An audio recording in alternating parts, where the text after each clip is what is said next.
Připravíme výkop takových rozměrů, aby přesahoval nádrž o 50 cm po stranách. Dno zahloubíme vůči plánované hloubce uložení nádrže minimálně o 15 cm.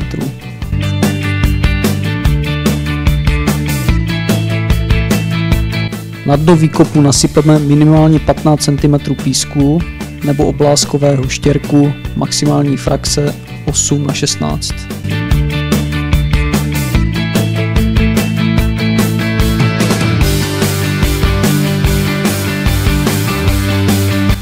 Podsyp dobře uhutníme, například žabkou. Pro vyndání hutnícího stroje si můžeme pomoci mechanizací. Připravíme nádrž k výkopu a upevníme na ní lana nebo popruhy.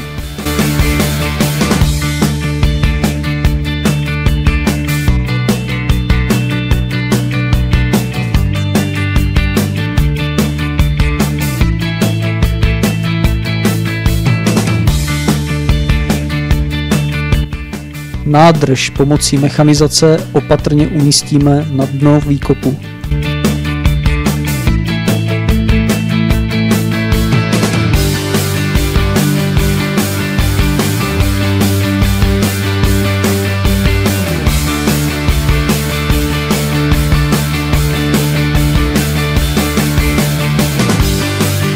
Připravíme potrubí pro přívod a bezpečnostní přepad.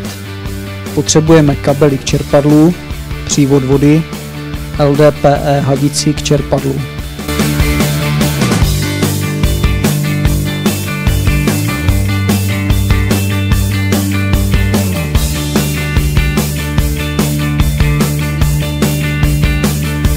Po doladění směrového natočení srovnáme nádrž pomocí vodováhy.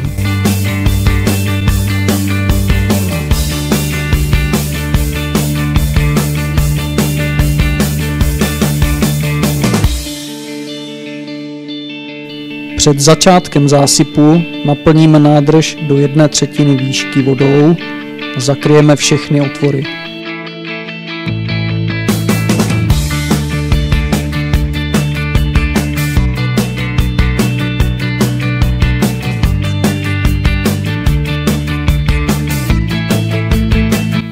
Nádrž obsypeme ze všech stran.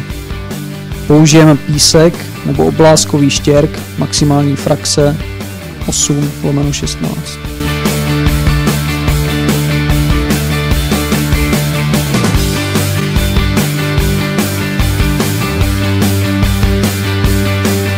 Obsyp rozhrneme po celém obvodu nádrže a po vrstvách 30 cm opatrně zhutníme až do 1/3 výšky nádrže.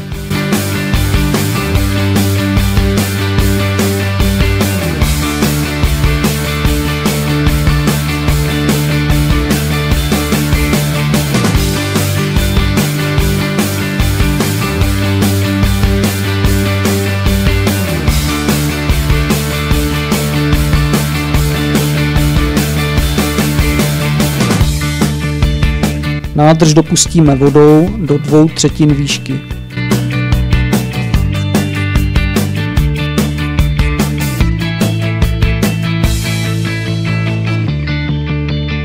Postupně dosypáváme a zhutňujeme po vrstvách 30 cm až do 2/3 výšky nádrže.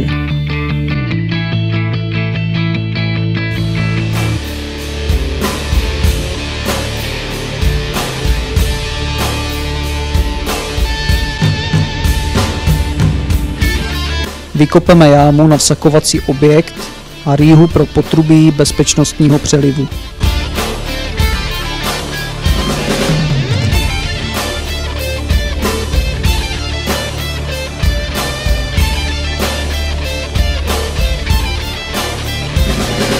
Provedeme připojení nátokového potrubí.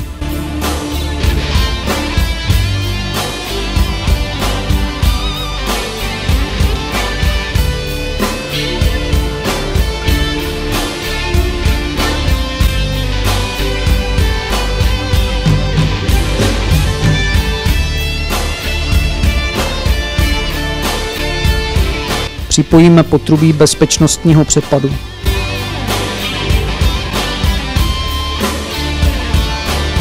Pro snadnější napojení použijeme pastu. Do jámy pro vsakovací objekt položíme geotextilii. Nyní je vše připraveno pro položení vsakovacích tunelů Garantia. Připravíme si vsakovací tunely Garantia. Spojíme je do řady a důkladně do sebe zacvakneme. Na čela připevníme zakončovací kusy.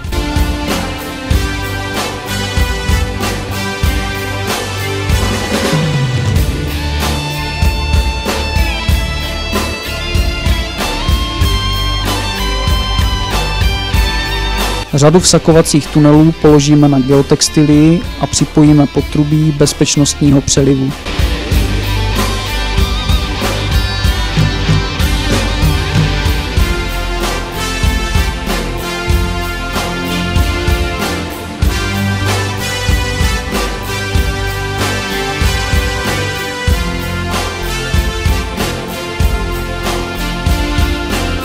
Tunely Garantia zakryjeme geotextilií.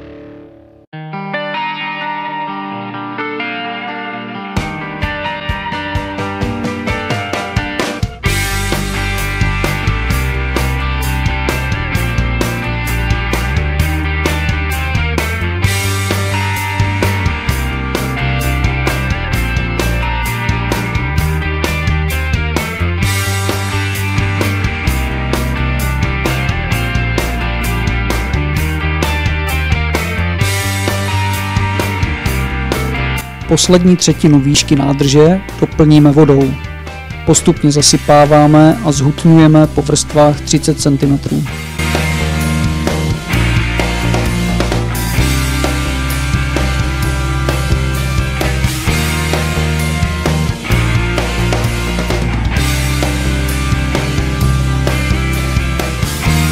Po zasypání a zhutnění celého tělesa nádrže můžeme zasypávat původní zeminou. Necháme volný otvor pro připojení potrubí rozvodu vody.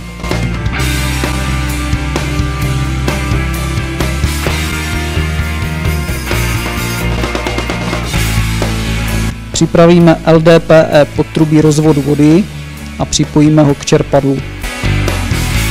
Čerpadlo spustíme do nádrže a utěsníme prostup.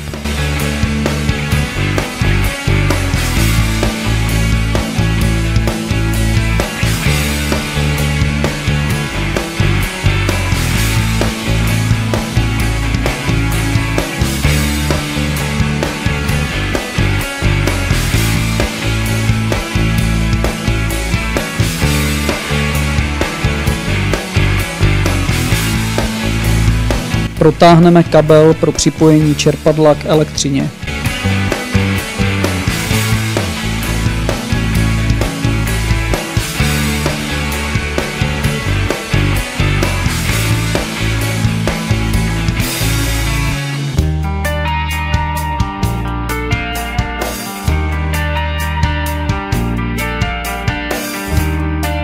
Připojíme tvarovky pro usměrnění nátoku do nádrže. Ometeme okraj vstupního otvoru do nádrže.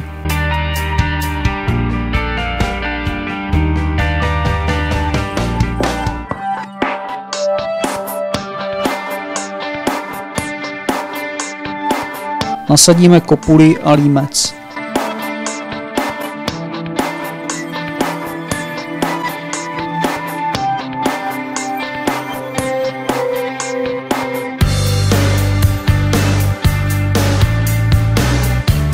Do kopule rozepřeme konzoli filtračního koše a zavěsíme ho pod nátok.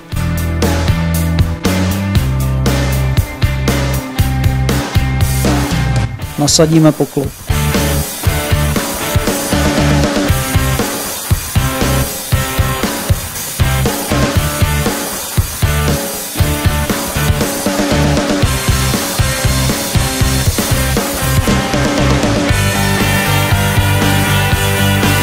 Kopuli obsypeme a opatrně zhutníme, abychom ji zafixovali.